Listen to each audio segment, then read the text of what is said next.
Hey guys, let's get more news about Warriors, but first, don't forget to subscribe and leave your like. 2024-25 Golden State Warriors projected starting lineup.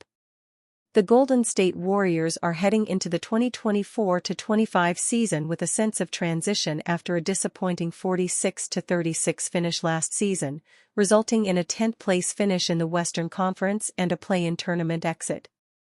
The departure of Klay Thompson marked the end of the Warriors' legendary Big Three era, leaving Stephen Curry and Draymond Green as the last remaining pillars of their dynasty.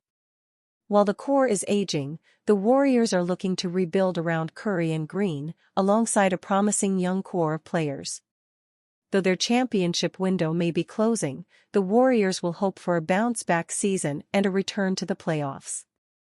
Here's a breakdown of their projected starting lineup and key reserves for the 2024-25 season. At 36 years old, Stephen Curry continues to be one of the league's premier point guards, showing no signs of slowing down. Last season, Curry averaged 26.4 points, 4.5 rebounds, and 5.1 assists per game while shooting 45.4% from the field and 40.8% from three-point range. Despite the team's struggles, Curry remains the heart and soul of the Warriors, and he will once again be tasked with carrying a heavy load on offense. With Klay Thompson gone, Curry will need to provide even more leadership and production as the team transitions into a new era.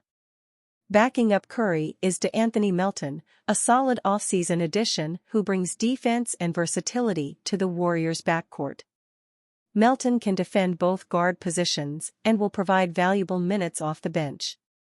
Reese Beekman and Pat Spencer add further depth, though their playing time may be limited as the team leans heavily on Curry.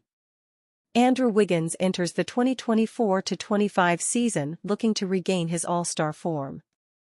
After signing a contract extension, Wiggins has struggled to match his stellar 2022 performance, finishing last season with averages of 13.2 points, 4.5 rebounds, and 1.7 assists per game while shooting 45.3% from the field and 35.8% from three-point range. Wiggins has the tools to be a two-way force for the Warriors, but consistency has been an issue. He will need to step up as one of the team's top scoring options, with Thompson gone. Joining Wiggins is veteran sharpshooter Buddy Hield, who arrives in Golden State after a solid season with the Philadelphia 76ers. Hield averaged 12.2 points, 3.2 rebounds, and 3.0 assists while shooting 42.6% from the field and 38.9% from three-point range. Hield is known for his elite three-point shooting, which will fit well in the Warriors system and provide much-needed floor spacing. Lindy Waters and Kevin Knox round out the small forward rotation, with Waters offering shooting and Knox providing size and athleticism off the bench.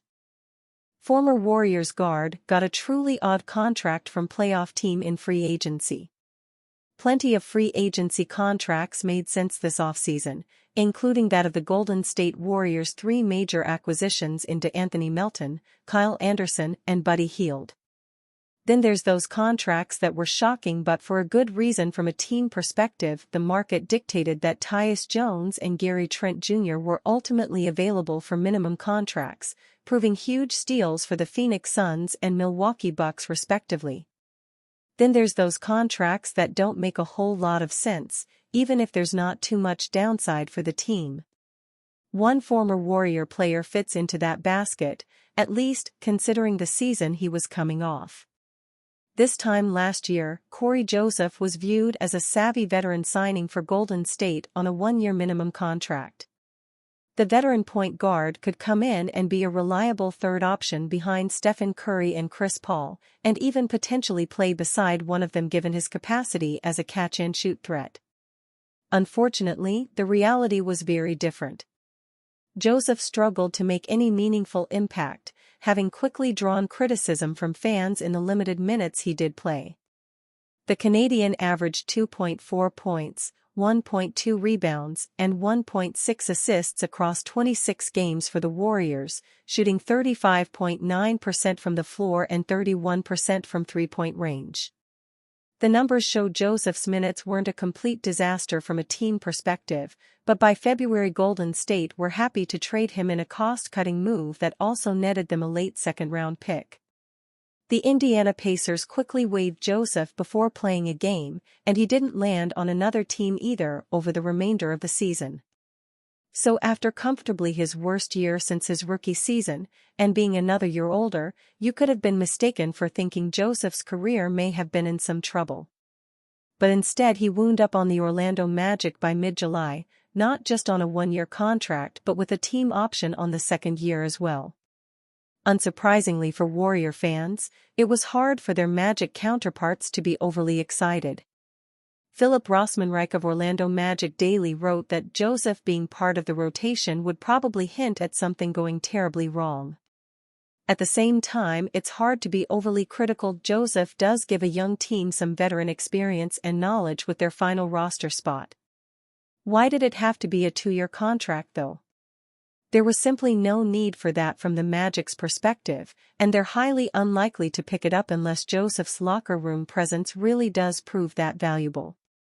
Even then, it's hard to see them having too much competition if they just wanted to bring him back on a new deal in free agency next offseason.